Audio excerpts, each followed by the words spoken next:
नमस्कार श्रोताओं, आज के पॉडकास्ट में आप सभी का स्वागत है। और आज हम आपको लेकर चल रहे हैं कहानियों की ऐसी दुनिया में जो कहानी आपको ये सोचने पर मजबूर कर देगी कि हम क्या पढ़ लिख कर बहुत ज्ञानी हो गए हैं या बहुत कुछ समझने लगे हैं। असली ज्ञान तो दुनियादारी आपको सिखा ही देती है जनाब। तो आइए अब हम चलते हैं अपनी कहानी की ओर। आज की हमारी कहानी का शीर्षक है मोची का ज्ञान। ये कहानी अशोक साहनी जी द्वारा रचित असली पापी कौन किताब से ली गई है। अशोक साहनी जी के बारे में अगर हम बात करें तो वो अशोक साहनी फाउंडेशन के चेयरमैन हैं। उन्होंने रंगपुरी पहाड़ी में गरीब लोगों के लिए एक फ्री वृद्धाश्रम शुरू किया है। उनकी पत्नी श्रीमती सुमन साहनी जी के नाम से वो एक हेल्थ केयर सेंटर और मल्टी स्किल डेवलपमेंट सेंटर भी चलाते हैं, जहां मुफ्त दवाएं और बच्चों के लिए फ्री कोचिंग मिलती है, उनके उज्जवल भविष्य की कामना करते हुए। तो हम आशा करते हैं आप भी इन सुविधाओं का लाभ उठाएंगे और आप उन लोगों को प्रेरित करेंगे जो कि कुछ कर सकते हैं।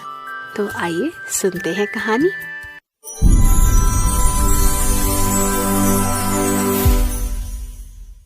चाह गई चिंता मिटी, मनुआ बेपरवाह, जिसको कुछ ना चाहिए वो शाहो के शाह। सबसे बड़ी दौलत थोड़ी सी सामग्री के साथ जीना है। जिसने सब्र करना सीख लिया, संतोष करना सीख लिया, उसे तो सब आ गया। एक गांव में बहुत धनी सेठ रहता था। उसके बंगले के पास एक जूते गांठने वाला गरीब मोची अपनी दुकान लगाया करता था। उस मोची की एक खास आदत थी कि वो जब भी जूते गांठता तो भगवान के भजन गुनगुनाता रहता, लेकिन सेठ ने कभी उसके भजनों की तरफ ध्यान नहीं दिया। एक दिन सेठ व्यापार के सिलसिले में विदेश गया और घर लौटते वक्त उसकी तबीयत बहुत खराब हो गई। क्योंकि पैसे की तो कमी थी नहीं, सो देश विदेश से डॉक्टर, वैद्य, हकीम इन लोगों को बुलाया गया, लेकिन कोई भी सेठ की बीमारी का इलाज नहीं कर सका। सेठ की तबीयत दिन प्रतिदिन खराब होती जा रही थी। वो चल फिर भी नहीं पा रहे थे।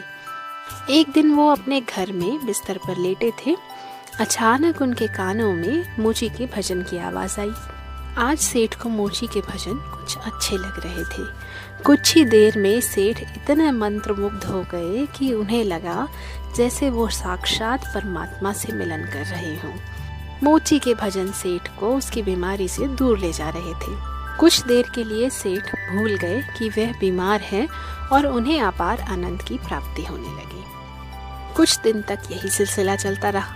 अब धीरे धीरे सेठ के स्वास्थ्य में सुधार आने लगा। एक दिन उन्होंने मोची को बुलाया और बोला, मेरी बीमारी का इलाज बड़े बड़े डॉक्टर नहीं कर पाए, लेकिन तुम्हारे भजन ने मेरा स्वास्थ्य सुधार दिया। ये लो 1000 रुपए इनाम।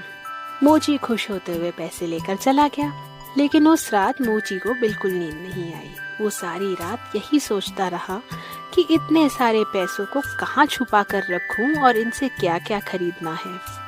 इसी सोच की वजह से वो इतना परेशान हुआ कि अगले दिन काम पर भी नहीं जा पाया।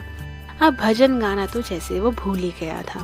मन में पैसों की खुशी थी और अब तो उसने काम पर जाना भी बंद कर दिया था और धीरे धीरे उसकी दुकानदारी भी चौपट होने लगी।